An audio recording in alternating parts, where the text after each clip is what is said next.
বন্দে মায়া লাগাইছে পিরিতি শিখাইছে, বন্দে মায়া লাগাইছে পিরিতি শিখাইছে, দেওয়ানা বানাইছে, কি জাদু করিয়া বন্দে মায়া লাগাইছে, কি জাদু করিয়া বন্দে মায়া লাগাইছে। ওই কোন হালার পুত্রে? মেয়ে দেখলেই গান গাইতে মন চায়, তাই না? মেয়ের দিকে তাকাতেই আমি পুরাই কলঙ্কিত, থুক্ক, উলঙ্গিত, আরে মানে শিহরিত। কারণ আমার সামনে যেন এটা কোনো মেয়ে না, স্বয়ং আকাশ থেকে নেমে আসা পড়ি। ওই, আমরা আপনাকে দেখে গান গাইনি, অযথা থাপ্পড় মারলেন কেন? ভাগ্য ভালো শুধু থাপ্পড়টাই মারছি, আর একটা কথা বললে মেরে হাত পা ভেঙে দিব। হাল্লা গো, বাঁচাও, সকাল সকাল এটা কোন মেয়ের পাল্লায় পড়লাম রে বাবা। এই মায়া তো পুরাই আগুনের গোলা। এই সময় মমতাজ আবার একটা গান খুব মনে পড়ে গেল। পোলা তো নয় যেন আগুনেরই গোলা রে, পোলা তো নয় যেন আগুনেরই গোলা। মেয়েটাকে দেখার পর মনে হলো মমতা চাপা ভুল করে পোলার কথা বলছে, আসলে ওখানে মাইয়া হবে। তো যাই হোক, চলুন গল্পে যাওয়া যাক। ওই, এমন হ্যাবলার মতো কি দেখছেন? একটা পেতনিকে দেখছি। আসলে মেয়েটা দেখতে অনেক সুন্দর, তবে আমি জানি সুন্দরী মেয়েদের রাগলে আরো সুন্দর লাগে, সেজন্য একটু রাগানোর চেষ্টা করছি। ওই ছ্যামরা, পেতনি বললে কাকে? চোখের সামনে একটা জীবন্ত পেতনি দাঁড়িয়ে আছে, তাকে ছাড়া আর কাকে বলবো? বলতেই যে দেরি। ও মাগো, মাইয়া দেখি খালি মারে। ওই, আপনার হাত কি তুলারাশি নাকি? কেন তুলা রাশি হবে কেন? তাহলে কি কুত্তা রাশি? বলেই দিলাম এক দৌড়, কারণ যে কথা বলছি এবার নিশ্চয়ই একসাথে 3টা থাপ্পড় খাওয়া লাগতো। যে রাগী মেরে বাবা, তবে মাইয়া কিন্তু জোশ, আমার সাথে মানাবে অনেক। এই ফাঁকে ছোট্ট করে পরিচয় দেওয়া যাক, আমি রাকিব, আপনাদের ভদ্র লেখক। আজকে শুক্রবার, মাদ্রাসা বন্ধ, তাই ভাবছিলাম মাঠে গিয়ে একটু আড্ডা দিতে আসি। মাঠে এসে যেইমাত্র একটা গান ধরছি, তারপর কি হলো সেটা তো নিজের কানে থুক্কু চোখে দেখছেন। আপনাদের সাথে কথা বলতে বলতে বাসায় চলে আসছি। বাসার ভিতরে ঢুকে আম্মুকে বললাম, আম্মু খাবার দাও, খুব ক্ষুধা লাগছে। কি খাবি বল? কি কি আছে? জুতার বাড়ি, থাপ্পড়, লাথি, ঘুষি, কোনটা খাবি বল? মানে কি আম্মু, কি বলছো এসব? ঠিকই বলেছি, কতবার বললাম বিয়েটা করে নে, সেটা তো করলিই না। প্রতিদিন মেয়েদের হাতে থাপ্পড় খেয়ে আসিস, তোর লজ্জা করে না? আসলে আম্মুর রাগ হওয়ার যথেষ্ট কারণ আছে, কারণ এর আগে 64টা মেয়েকে প্রপোজ করেছিলাম, সবাই 2টা করে মোট 128টা থাপ্পড় মারছে, আর প্রত্যেকবারই আম্মু আমার গালে মলম লাগিয়ে দিত। অবশ্যই আজকেও দিবে। তো যাই হোক, খাওয়া দাওয়া করে রুমে এসে শুয়ে পড়লাম। অনেকদিন ধরে গপ্প থুক্কু গল্প লেখি না, ভাবলাম আজকে একটা গল্প লিখব। যেই বলা সেই কাজ, সোজা ফেসবুকে লগ ইন করলাম, আর সাথে সাথে টুং টাং টুং মেসেজের শব্দে পুরো ঘর কেঁপে উঠল। অল্প একটুর জন্য ঘরটা শুধু ভেঙে পড়েনি। তো যাই হোক, ইনবক্সে ঢুকেই আমি পুরাই শিহরিত, কারণ ফেসবুকে ফুলের সাথী প্রজাপতি নামে একটা আইডি থেকে কয়েকটা মেসেজ এসেছে। মেসেজ ওপেন করতেই আবার একটা শকড খেলাম, কারণ মেসেজগুলি ছিল এইরকম। হাই আমার সুইট লেখক, আমার কিউটির আব্বু, কেমন আছে সোনা? মেসেজটা পড়ে টানা 1 ঘন্টা মেসেজটার দিকে তাকিয়েছিলাম, কারণ আজ পর্যন্ত সোনা বলা তো দূরের কথা, কেউ লোহা তামা বস্তা পর্যন্ত বলেনি। বাবু, আজকের থাপ্পড়গুলো কেমন লাগলো? মেসেজটা দেখে চমকে উঠলাম, তার মানে এটাই সেই মেয়ে যে আজকে আমাকে থাপ্পড় মারছে। চুপি চুপি তার আইডিতে ঢুকলাম। মেয়েটার নাম হিমু, বাহ অনেক সুন্দর নাম। কেবলমাত্র টাইমলাইন ঘুরে দেখছি, তখনই আবার মেসেজ এলো। ওই বেডা, রিকোয়েস্ট একসেপ্ট করবি নাকি ধরে পিডামু? ওই সেমনি থাপড়ায়ে তোর 43টা দাঁত ফেলাই দিব, ভদ্রভাবে কথা বল। তোর ভদ্রতার গুষ্টি কিলাই, তুই দাঁড়া, তোর বাড়িতে গিয়ে আজকে তোর পিটামু। মেসেজটা দেখার পর ভয়ে আমার হাত পা থরথর করে কাঁপতে শুরু করলো। প্রথমে ভাবলাম পুলিশকে খবর দিব, কারণ কিছুদিন আগে ফেসবুকে দেখলাম প্রেমিকার হাতে প্রেমিক খুন। আমার মনের মাঝেও অজানা ভয় কাজ করতে লাগলো। হঠাৎ বাসার কলিং বেলটা বেজে উঠল, মনের মাঝে ভয়টা আরও 2 গুণ বেড়ে গেল। ভয়ে ভয়ে দরজাটা খুললাম, আর খুলেই দেখি বাহিরে আব্বু দাঁড়িয়ে আছে। আমাকে দেখে আব্বু বলে উঠল, দরজা খুলতে এত সময় লাগে কেন রে?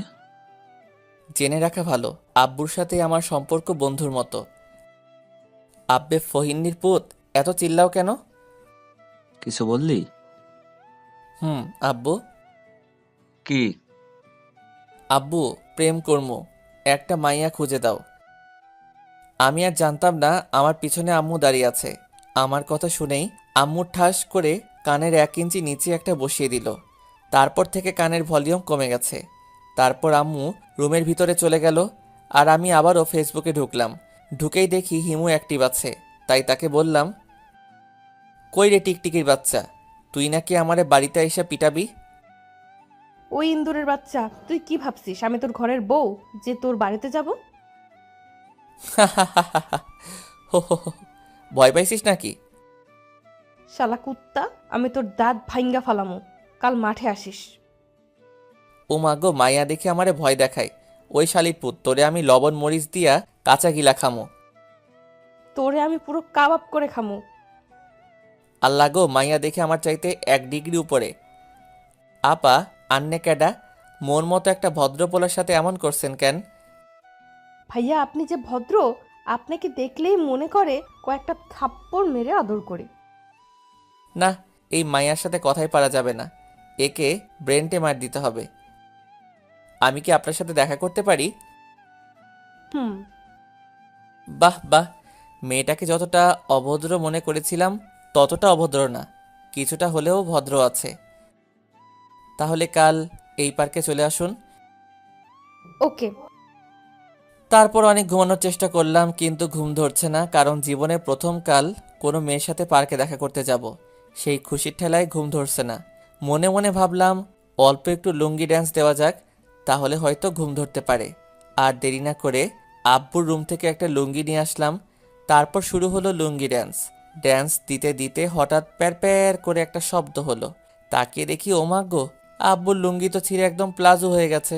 হঠাৎ মাথায় একটা বুদ্ধি আসলো, এই সিরা লুঙ্গিটা হিমুকে প্লাজো হিসেবে গিফট দিব। যেই বলা সেই কাজ, ঠাস করে লুঙ্গিটা প্যাকেট করে ফেললাম। তারপর লম্বা একটা ঘুম দিলাম। সকালে ঘুম থেকে উঠে ফ্রেশ হয়ে নাস্তা করে দিলাম এক দৌড় পার্কের উদ্দেশ্যে। তো কিছুক্ষণ পরে পার্কে গিয়ে পৌঁছালাম, কিন্তু হিমু এখনো আসেনি। তাই পার্কের একটা বেঞ্চে বসে আছি। হঠাৎ একটা ফকির আসলো, তারপর বলল, 10টা টাকা দেন গো বাবা, 10টা টাকা দেন। ফকিরের কথা শুনে তো আমি পুরাই টাসকে খেয়ে গেলাম, কারণ অন্য ফকিরা তো 2 টাকা চাওয়ার সাহস পায় না, আর এই হালার পুত 10 টাকা চায়। 10 টাকা দিয়ে কি করবে? গার্লফ্রেন্ডের ফুচকা খাওয়ামু। আল্লাহ গো, উঠায় নাও না কেন, সামান্য একটা ফকিরেরও জিএফ আছে, আর আমি একজন লেখক হয়ে কার বাল ফালাইলাম। ভাই, তোর কাছে যদি এক্সট্রা আর কোনো গার্লফ্রেন্ড থাকে তাহলে আমাকে একটা ভিক্ষা দিস। সরি ভাই, কাল বললে হতো, আজ আর হবে না। কেন? কাল 2টার সাথে ব্রেকআপ হয়ে গেছে, একটার অন্য জায়গায় বিয়ে হয়ে গেছে, তাই। তারপর আর কিছু মনে নাই, ঠাস করে মাটিতে পড়ে ফাটাস করে বেহুশ হয়ে গেছি। জ্ঞান ফেরার পর তাকিয়ে দেখি হিমু আমার দিকে অগ্নি দৃষ্টিতে তাকিয়ে আছে। আমি কিছু বলার আগেই ঠাস করে একটা থাপ্পড় বসিয়ে দিল। তখন আমার জ্ঞান ছিল, কিন্তু হিমু যখন বলল, ওই শালা লুচ্চার ঘরের লুচ্চা, তুই নাকি পার্কে একটি মেয়ের লাভ লেটার দিছিস? তোমাকে কে বলল? ওই ফকিরটা বলেছে। আর এটাও বলেছে তোমাকে নাকি ওই মেয়ের বয়ফ্রেন্ড পিটায় বেহুশ করছে। এইটা শোনার পর বাকি সব ইতিহাস হয়ে গেছে, মানে আর কিছু মনে নাই। আবারও বেহুশ হয়ে গেছি।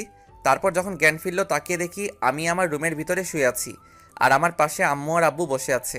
আমাকে কোনো কথা বলার চান্স না দিয়ে আম্মু, চল কোথায়? তোকে বিয়ে করাতে। কার সাথে? কাজের বেটি জরিনার সাথে। আল্লাহ গো, মুই এখন কিতা করতাম, শেষে কিনা কাজের বেডিরে বিয়া করতে হইবে?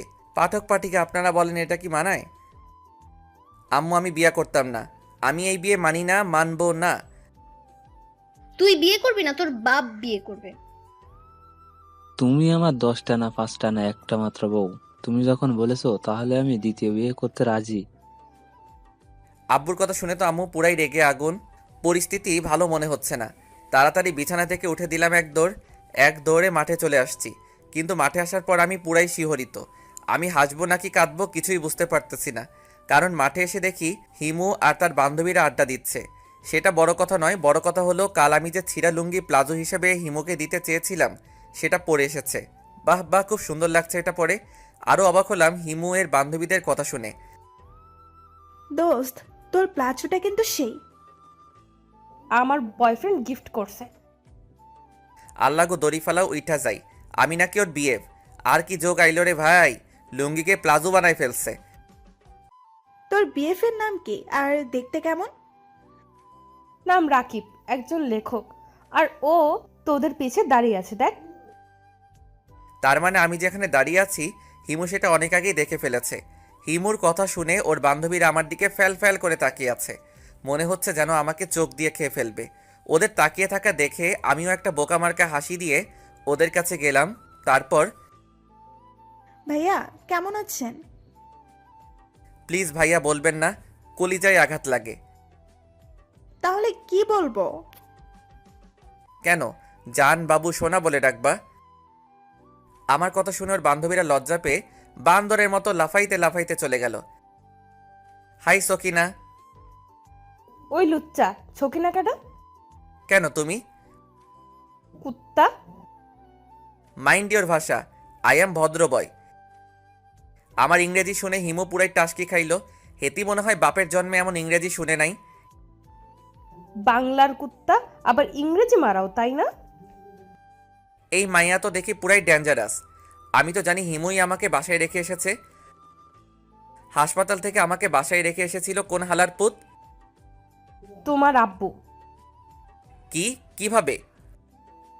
মিস্টার সুইট লেখক সাহেব, তোমার বাবাকে আমি আগে থেকেই চিনতাম, আর তার নাম্বারও ছিল আমার কাছে। তাই বলতে হবে না, আমি বুঝে গেছি। সি সি সি, নিজের বাবাকে হালারপুত বললাম। হঠাৎ মনে পড়ল এই শালির কাছ থেকে যদি নাম্বার চাই তাহলে থাপ্পড় মেরে সব দাঁত ভেঙে ফেলবে। আব্বুর ফোনে তো নিশ্চয়ই হিমুর নাম্বার আছে। আর কোনো কথা না বলে বাসার উদ্দেশ্যে দিলাম দৌড়। বাসায় এসে বিদ্যুৎ গতিতে আব্বুর ফোনটা হাতে নিলাম। আব্বুর ফোনটা হাতে নিয়ে কল লিস্ট আর মেসেজ দেখে আমি পুরাই কলঙ্কিত, থুক্কু শিহরিত। কারণ আব্বুর ফোনে যেসব নামে নাম্বার সেভ করা তার কিছু উদাহরণ নিচে দিলাম। জান, বাবু, সোনা, লোহা, প্লাস্টিক, তামা, ভাঙাচোরা ইত্যাদি ইত্যাদি। আরও অবাক হলাম মেসেজ অপশনে গিয়ে, কারণ আব্বু পাশের বাসার আন্টির সাথে থাকার কইতাম না। আমি আবার হিমুর নাম্বার খুঁজতে লাগলাম। দীর্ঘ 30 মিনিট সাধনা করার পর আমি হিমুর নাম্বার পেলাম। আর 1 মিনিট দেরি না করে ঠাস করে হিমুর নাম্বারে কল দিলাম। হাই ফুলটুসি। হোয়াট?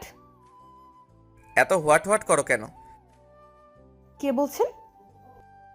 তোমার জান বাবু সোনা। ওই কুত্তা, তুই ক্যাডারে? ওই ইন্দুরের বাচ্চা, আমি তোর বিএফ। আমার কোনো বিএফ নাই। কে তুই?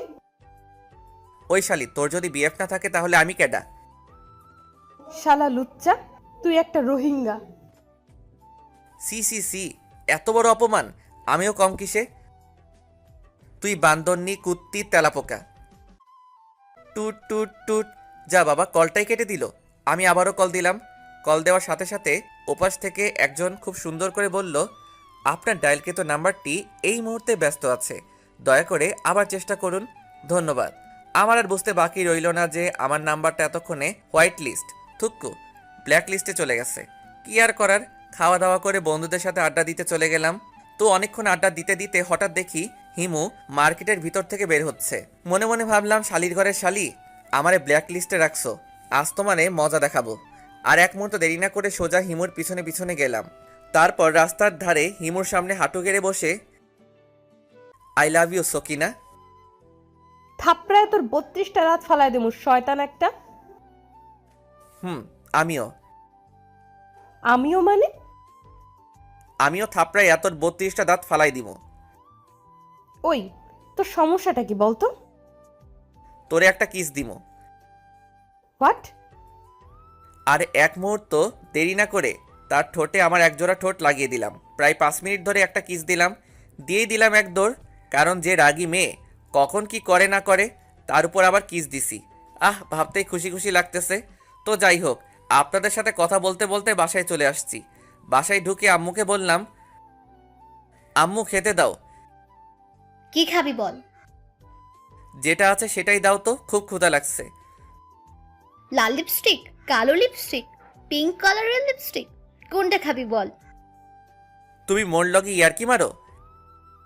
ইয়ার্কি মারবো কেন? আয়নায় গিয়ে নিজের মুখটা একবার দেখে আয়। আমি বীরের মতো আয়নার সামনে বুক ফুলিয়ে গেলাম, আর গিয়েই তো আমি পুরাই টাসকি খেলাম, কারণ হিমুকে কিস দেওয়ার সময় ও ঠোঁটে লাল লিপস্টিক দিয়ে আমার ঠোঁটও লাল হয়ে গেছে। হঠাৎ পিছন থেকে আম্মু বলল, মাইয়াটা ক্যাডা? কোন মাইয়া? ওই কোন হালার পুত মারল রে? পিছনে তাকিয়ে দেখে আব্বু দাঁড়িয়ে আছে, তার মানে থাপ্পড়টাও আব্বুই দিছি। মারলা কেন? হারামজাদা, তুই নাকি আমার বন্ধুর মেয়ের ইয়ে দিছস। ইয়ে কি? ইয়ে বুঝিস না? দাঁড়া, তোকে মজা দেখাচ্ছি আজকে তো। হঠাৎ বাসার কলিং বেল বেজে উঠল। আম্মু গিয়ে দরজা খুলতেই আমার চোখ কপালে উঠে গেল, কারণ যে এসেছে সে আর কেউ না, ওই ডাইনি মেয়েটা মানে হিমু। হিমু ভিতরে এসে আম্মুকে বলল, আন্টি, তোমাদের বাসায় চোর পিটানোর লাঠিটা কই? কি লাঠি দিয়া কিতা করবা? বলেই এক দৌড়ে রুমে চলে গেলাম। রুমে গিয়ে আগে দরজাটা লাগিয়ে দিলাম। কিছুক্ষণ পর বাহির থেকে হিমু বলতেছে, শয়তান, বের হ বলছি। বেশি পিটাবো না, শুধু 2টা থাপ্পড়, একটা ঘুষি, একটা লাথি আর একটা লাঠি দিয়ে কয়েকটা পিটামো। আল্লাহ গো উঠাইয়া লও। এই মাইয়া কয় কি এতগুলো পিডাবে, আবার কয় বেশি পিডাবো না। বাহির থেকে আবার হিমু বলল, ওই কুত্তা, দরজা খুল বলছি, না হলে কিন্তু দরজা ভেঙে দিয়ে তোরে পিটামো। আম্মা ও আম্মা গো, ও আব্বা গো, তোমার পোলাটারে বাঁচাও গো। তোর মতো ছেলেকে এইভাবেই পিটানো উচিত। দরজা খোল বলছি, তাছাড়া আজকে তোরে মাইরেই হালামো। আল্লাহ গো রক্ষা করো, এই ডাইনিটা তো আজকে আমাকে মেরেই ফেলবে। কি আর করার, ভয় ভয় দরজাটা খুলে দিলাম। আর দরজা খোলার সাথে সাথে শুরু হয়ে গেল উদুম কেলানি। ও আম্মা গো, আব্বা গো, ও খালা গো, ও মামি গো, আমি আর কোনোদিন কিস দিব না, মাইরা ফেলাইলো গো। অবশেষে দীর্ঘ 32 মিনিট পিটানোর পরে শান্ত হলো। তারপর আমি কোনো মতে উঠে গিয়ে বিছানায় বসলাম। আসলে আমি একটু ব্যথা পাইনি, কারণ মাইয়া মানুষ মারলে তেমন ব্যথা লাগে না, তাই একটু ব্যথা পাওয়ার অভিনয় করলাম। কিছুক্ষণ পর হিমু আমার রুমে আসলো, তারপর বলল, সরি সোনা, একটু বেশি পিটাইছি। মনে চাচ্ছে থাপড়াইয়া 43টা দাঁত ফালাইয়া দেই। রাগ করছো কেন সোনা? বেশি তো পিটাইনি, মাত্র 43টা থাপ্পড়, 31টা লাঠি, 19টা ঘুষি আর লাঠি দিয়ে কয়েকটা পিটাইছি। এতক্ষণে আমার শরীরে ব্যথা ছিল না। হিমুয়ের কথা শুনে আমার শরীরে ব্যথা আরও বেশি হয়ে গেল। শালি জি কি মারটাই না মারলো। ও মাগো, ইস কি ব্যথা গো। কাছে আসো, ব্যথা দূর করে দিচ্ছি। ওই ফইনির জি, আমার কাছে আসবি না। দাঁড়া, আম্মুকে ডাক দিচ্ছি, তোরে আবার পিটামো। কি আর করার, বাধ্য ছেলের মতো হিমুর কাছে গেলাম। শালা আজকে কার মুখ দেখে যে ঘুম থেকে উঠেছিলাম আল্লাহই জানে। হিমুর কাছে যেতেই আমাকে অবাক করে দিয়ে হিমু, ব্যথা কমেছে? না আরও একটা দিলে কমবে। এবার মনে হয় আরেকটা কিস পাবো, কিন্তু শালা লুচ্চার ঘরের লুচ্চা, একটা দিয়ে পেট ভরে না। বলেই ভেংচি কেটে চলে গেল। এই কিতা হলো, আমি ভাবলাম আরেকটা কিস পাবো, উল্টা এই শালি তো আমার অপমান করলো। মনে মনে সিদ্ধান্ত নিয়ে নিলাম, আজকে রাতে তো হিমু আমাদের বাসাতে থাকবে, আজকে সারা রাত ওকে পিটাবো। তো দেখতে দেখতে রাত হয়ে গেল। খাওয়া দাওয়া করে সবাই যার যার রুমে চলে গেল। বলে রাখা ভালো, আমাদের রুম 5টা, একটাতে আমি থাকি, আরেকটাতে আম্মু আব্বু থাকে, আরেকটাতে ছোট্ট ভাই থাকে। আমিও আমার প্ল্যান মতো কাজ শুরু করে দিলাম। তখন রাত 2টা। আমি আমার রুম থেকে লাঠি নিয়ে, যেটা দিয়ে আমারে পিটাইছে, হিমুর রুমের দিকে গেলাম। গিয়ে দেখি শালি কম্বলের মধ্যে ঢুকে গেছে। আর এক মুহূর্ত দেরি না করে এক লাফে খাটের উপর উঠে শুরু করে দিলাম উদুম কেলানি। ঠাস ঠাস ঠাস ঠাস দীর্ঘ 1 ঘন্টা পিটাইলাম। পিটানোর কারণে শালি মনে হয় বেহুশ হয়ে গেছে। আমিও মনের আনন্দে গান গাইতে গাইতে আমার রুমে চলে আসলাম। আজ পাশা খেলবো রে শাম, আজ পাশা খেলবো রে শাম। তারপর আনন্দের সাথে ঘুমিয়ে গেলাম। সকালে ঘুম ভাঙলো আম্মুর চিল্লানিতে। এত সকাল সকাল চিল্লাও কেন? কাল রাতে বাসায় ডাকাত এসেছিল। আমি মনে মনে ভাবলাম, যাক বাবা, হিমুকে পিটানোটা তাহলে সার্থক হয়েছে। হঠাৎ চোখে পড়ল আমার ছোট ভাইয়ের উপরে। তাকিয়ে দেখি তার গালগুলো আলুর মতো হয়ে গেছে, চোখ দুটো ফুটবলের মতো হয়ে গেছে। তোর এমন অবস্থা কেন? ভাইয়া, কাল রাতে ডাকাত আমার রুমে ঢুকে আমারে পিটাইছে। ছোট ভাইয়ের কথা শুনে আমি তো আকাশ থেকে পড়লাম। তাহলে কাল রাতে আমি হিমু ভেবে ছোট ভাইকে পিটাইছি? C C C. যে হালারপুত আমারে মারছে তার জীবনেও বিয়ে হবে না। শালারপুতের জিএফের সাথে ব্রেকআপ হয়ে যাবে। এমন কথা বলে না ছোট ভাই। আমি ঠিকই বলেছে, আমার ছেলেকে যে মারছে আল্লাহ তার হাত ভেঙে দাও। আল্লাহ গো, উঠায় নাও না কেন? মুই আর এই দেশে থাকবো না। মুই আজকেই চামচুক্কা চলে যামু। হঠাৎ চোখে পড়লো হিমুর উপরে। শালি 43টা দাঁত বের করে মিটি মিটি হাসতেছে। আমি ওকে ইশারা করলাম আমার রুমে আসার জন্য, আর আমিও আমার রুমে চলে গেলাম। কিছুক্ষণ পর হিমু আমার রুমে আসলো। আমাকে কোনো কথা বলার চান্স না দিয়ে হিমু বলল, কি খবর মিস্টার সুইট কিউট কমেডিয়ান লেখক সাহেব? আমাকে পিটানোর প্ল্যান করছিলেন তাই না?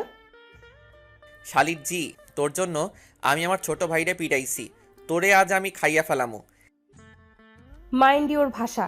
তুই আমাকে খাবি মানে? আমি কি আলু বেগুন পটল নাকি? এইভাবে তর্ক করতে করতে একসময় আমাদের মাঝে তুমুল হারে মারামারি লেগে গেল।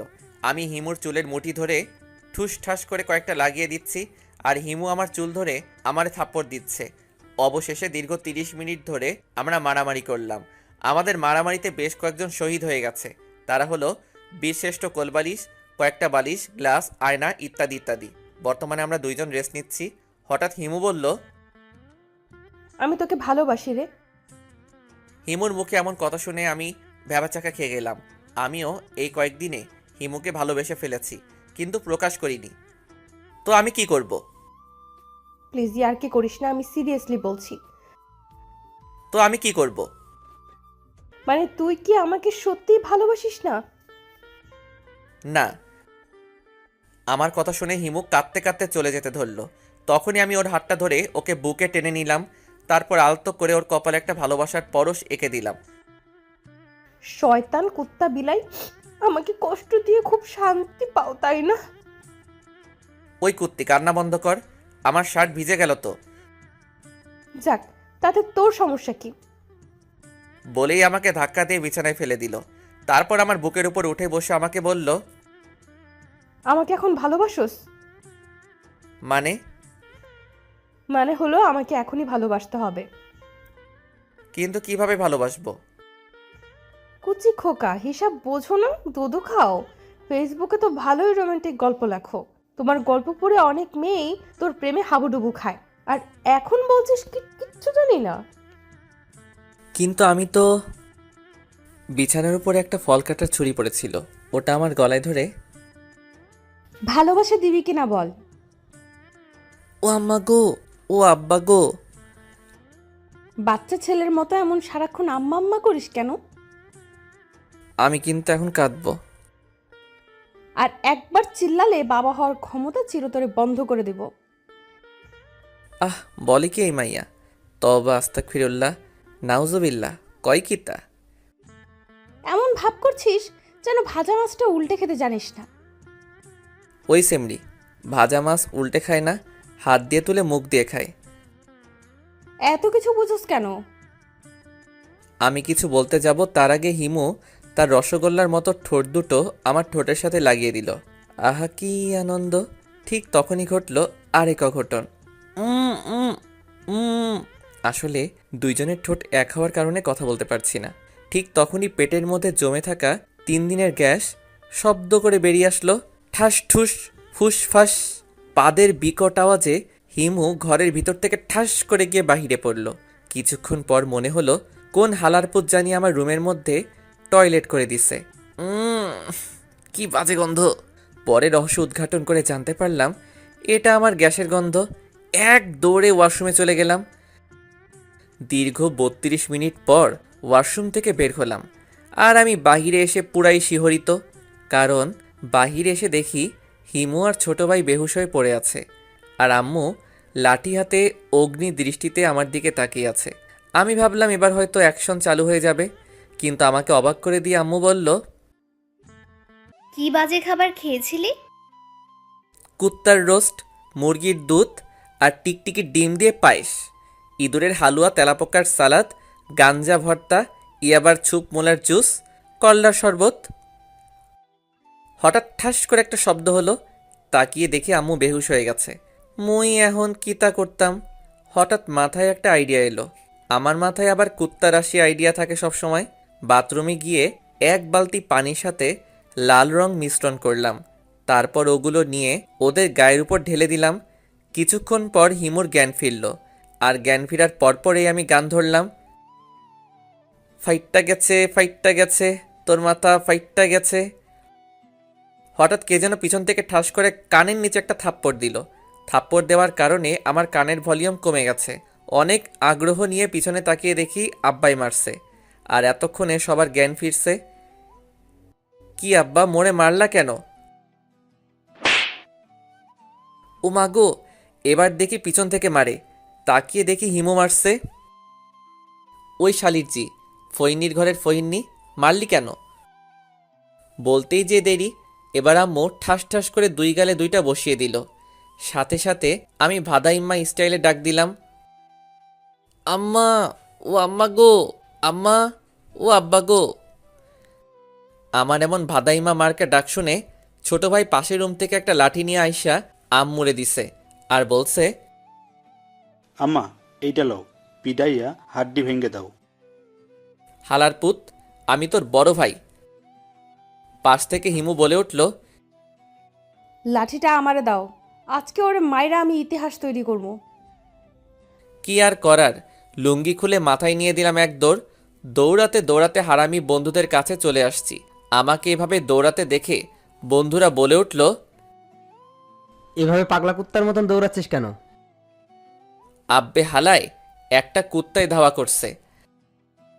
আসল কথা জানলে অপমান করতে করতে মাইরা ফেলাইব।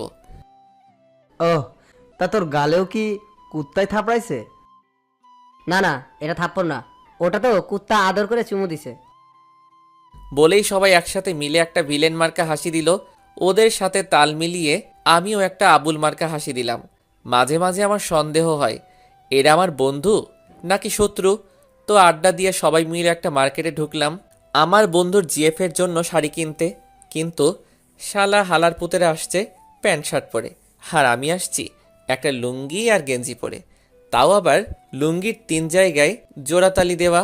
তো যাই হোক, শাড়ি কিনে যখন বের হতে যাব তখনই দেখি হিমুও মার্কেটের মধ্যে ঢুকছে। আমি ওকে না দেখার ভান করে যাচ্ছি। হঠাৎ অনুভব করলাম কোন হালারপুত জানি আমার গেঞ্জি ধরে টানতে টানতে ভিতরে নিয়ে যাচ্ছে। তাকিয়ে দেখি সেটা আর কেউ না, ওই ডাইনিটা। কি হলো, এভাবে গেঞ্জি ধরে টানছো কেন? শালা লুচ্চা, জিএফের জন্য শাড়ি কিনতে আসছিস তাই না? এটা হাস্যকর। মানে? কিছু না। তারপর আমাকে টানতে টানতে মার্কেটের মধ্যে নিয়ে গেল, আর হারামি বন্ধুগুলো যাওয়ার সময় বলে গেল আমি নাকি অন্য মেয়ের সাথে চ্যাটিং করি। তো যাই হোক, দেখতে দেখতে একটা শাড়ির দোকানে বসলাম। মামা ওই শাড়িটা দেখান তো। এটা? না না, ওইটা। এই নিন। এটা দেখ তো কেমন লাগছে। কাজের বেটি জরিনার মতো। তোরে কি এখন এখানে পিটানো লাগবে? দেখ তো আমাকে কেমন লাগছে। সেই রকম অচাম, চুপ পার। মনে মনে বলছি তোকে তো পেতনির মতো লাগছে। তারপর গুনে গুনে 4টা শাড়ি কিনলো, কিনে আমার দিকে মুখ বাঁকিয়ে বলল, আমি আবার বেশি শাড়ি কিনি না, আমার অল্প হলেই চলে।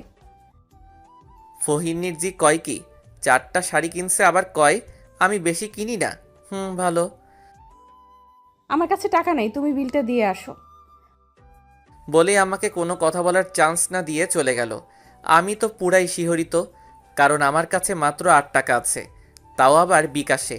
ভয়ে ভয়ে দোকানদারকে বললাম, ভাইয়া কত টাকা হয়েছে? মাত্র 18,550 টাকা স্যার। দোকানদারের কথা শুনে আমি মনে হয় আকাশ থেকে পড়লাম। মাথার মধ্যে চো চো ভো ভো ভো করছে। হঠাৎ ঠাস করে পড়ে ফুস করে বেহুশ হয়ে গেলাম। জ্ঞান ফিরে তো আমি পুরাই কলঙ্কিত, থুক্কু, শিহরিত। কারণ জ্ঞান ফিরে দেখি দোকানের সব লোক আমার সেবা যত্ন করছে। হঠাৎ দোকানের এক কর্মচারী বলে উঠল, স্যার টাকাটা দেন। কিসের টাকা? ও মনে হয় বেহুশ হয়ে সবকিছু ভুলে গেছে। ওর মাথায় লাঠি দিয়ে ঠাস করে একটা বাড়ি মার, তাহলে মনে পড়বে। হালারপুত কয় কিতা? আর একজন তো আরও এক ধাপ এগিয়ে বলল, ওই, ওর লুঙ্গি আর প্যান্ট খুলে নে। আল্লাহ গো, মুই এখন কিতা করতাম?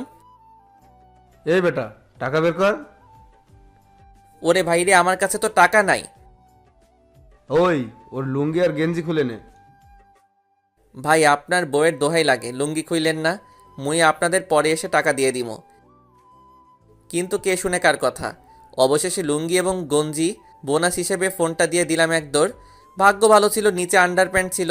রাস্তায় দিয়ে দৌড়াচ্ছি আর মানুষে আমার দিকে হা করে তাকিয়ে আছে।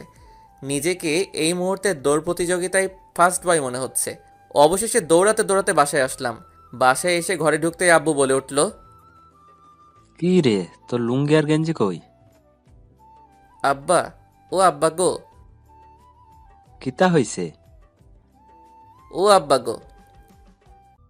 আবেগে কাইন্দা দিছি। আব্বে, আগে কি হইছে কবি তো।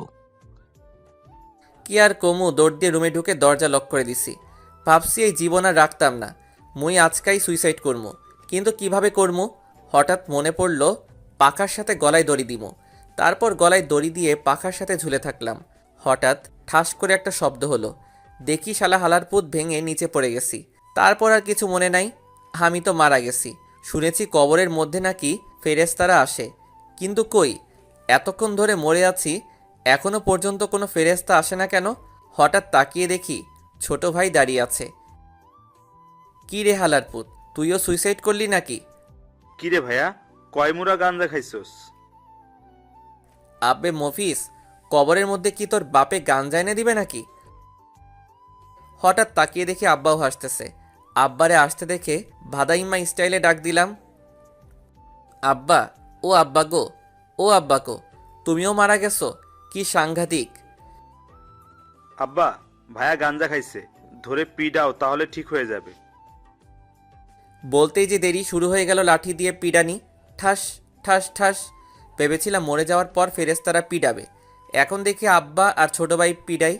এতক্ষণে শিওর হলাম আমি এখনো মরিনি, কিন্তু এভাবে আর কিছুক্ষণ পিডানি খাইলে তো এমনিতেই মারা যাবো। আব্বু মারতেছে আর বলছে, বল, আর গাঞ্জা খাবি? ও আব্বা গো, মুই গাঞ্জা খাইনি। ও কে আছো, বাঁচাও গো, এই হালার পুতে মাইরা ফেলাইল গো। দীর্ঘ 20 মিনিট পিডানোর পর আব্বা ছাইরা দিল। কোনো মতে খাওয়া দাওয়া করে একটা ঘুম দিলাম। স্বপ্নে দেখি আমি হিমুরে পিড়াইতেছি, আর হিমু আব্বা গো, মা গো বলে চিল্লাচ্ছে। হঠাৎ লুঙ্গি টানাটানির কারণে ঘুমটা ভেঙে গেল। তাকিয়ে দেখি হিমু আমার লুঙ্গি ধরে টানছে। ওই শালিরচি, আমার লুঙ্গি ধরে টানিস কেন? আর একটা কথা বলে লুঙ্গি খুললা নিমো। আল্লাহ গো, এই মাইয়া কয় কি? হঠাৎ তাকিয়ে দেখি আমার পরনে লুঙ্গি নাই। তার মানে এই শালিরজি আমার লুঙ্গি খাইয়া নিল। মন মেজাজ প্রচুর গরম হয়ে গেল। কোনো মতে বিছানা থেকে উঠে হিমুকে পিড়ানো শুরু করলাম। ওর চুলের মুঠি ধরে ওয়াশরুমে নিয়ে গেলাম। তারপর বাথরুমের বাথটাবে কিছুক্ষণ চুবালাম। এভাবে আরও অনেকক্ষণ পিটালাম। একসময় দেখি এতক্ষণ পিটানোর কারণে হিমু বেহুশ হয়ে গেছে। আমি তো ভাবছি হিমু মারা গেছে। আল্লাহ গো, এখন কিটা করবো? মনে হলো আরেকবার পানির মধ্যে চুবাই। বলতেই যা দেরি, চুলের মুঠি ধরে আবার পানির মধ্যে চুবালাম। আর তখন হিম্মু চিল্লাই উঠল, ও মা গো, বাবা গো, ও আল্লাহ গো। বলতেই যা দেরি, এক লাথি দিয়ে বাথটাবের মধ্যে ফেলে দিলাম। তারপর শালিরজি ভিতর থেকে বানরের মতো লাফাচ্ছে আর চিল্লাচ্ছে। আর আমি রুমে এসে একটা ডিজে গান দিয়ে চামচিকা অ্যান্ড ইঁদুরের মতো কিছুক্ষণ ড্যান্স দিলাম। নিজেকে এখন হালকা মনে হচ্ছে। অবশেষে আমিও প্রতিশোধ নিতে পারলাম। পরে মনে হলো, হায় আল্লাহ, শালি যদি মরে যায় তাহলে তো আমি পুরাই শেষ। তাড়াতাড়ি করে বাথরুমে গেলাম। আর গিয়ে তো আমি পুরাই শিহরিত, কারণ বাথরুমে গিয়ে দেখি হিমু লাঠি নিয়ে দাঁড়িয়ে আছে। ওই ফহিন্নি, লাঠি নিয়ে দাঁড়িয়ে আছিস কেন? এটা তোর হাড্ডি ভাঙার জন্য। হায় আল্লাহ, এর দেখি পুরাই মাথা গেছে। এখন মই কিতা করতাম? আরে বইনার হবে না, ছেড়ে দে আমায়। অবশেষে অনেক বোঝানোর পর যখন শুনল না, তখন ঠাস করে কানের নিচে কয়েকটা বসিয়ে দিলাম। ওই, তুই আমারে মারলি কেন? আমি তো তোরে মারি নাই, আমি তো তোরে আদর করছি। দাঁড়া, তোকে দেখাচ্ছি মজা। হঠাৎ পিছন থেকে মা বলে উঠল, দেখা দেখি পরে হবে, তোদের প্রতিদিনের এই ঝামেলা আর সহ্য হয় না, তোদের আজকেই বিয়া দিয়া দিমু। আল্লাহ গো, কয় কি, এই মেয়েরে বিয়ে করলে তো জীবনটা পুরাই তেজপাতা হয়ে যাবে। না, মুই এই বিয়া জীবনেও করতাম না।